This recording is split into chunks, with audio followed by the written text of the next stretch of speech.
Dit is de planten. Om te leven heeft plant eten nodig. Net als leur. Alleen kan plant niet zelf weer met de wokpanrangs. Maar hoe komen ze dan aan eten? Dat maken ze zelf. En de wijze waarop? Dat noemen we fotosynthese. Voor fotosynthese hebben planten 3 dingen nodig. Koolstofdioxide, water en zonlicht. Alle levende dingen, ien, ikke, een mol, een hond, iedereen leeuwt koolstofdioxide. Door uit de arm.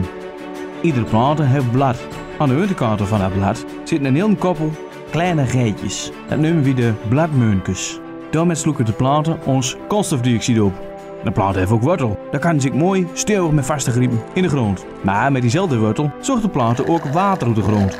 Door het stellen van die planten gaat dat water naar de blaar. Als u in een microscoop kijkt naar die blaar, dan zie je mesofiele cellen. Er zitten hele kleine bouwsteentjes.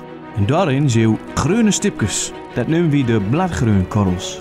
Met kracht van het zonlicht brengt die bladgroenkorrels de koolstofdioxide en het water te hopen. En als dat bij elkaar komt, dan ontstaat daaruit glucose. Dat is weer een soort suiker. En zuurstof. Die planten is gek op suiker.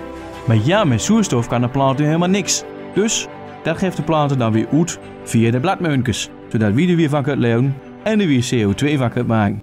En zo heb het kringske weer rond.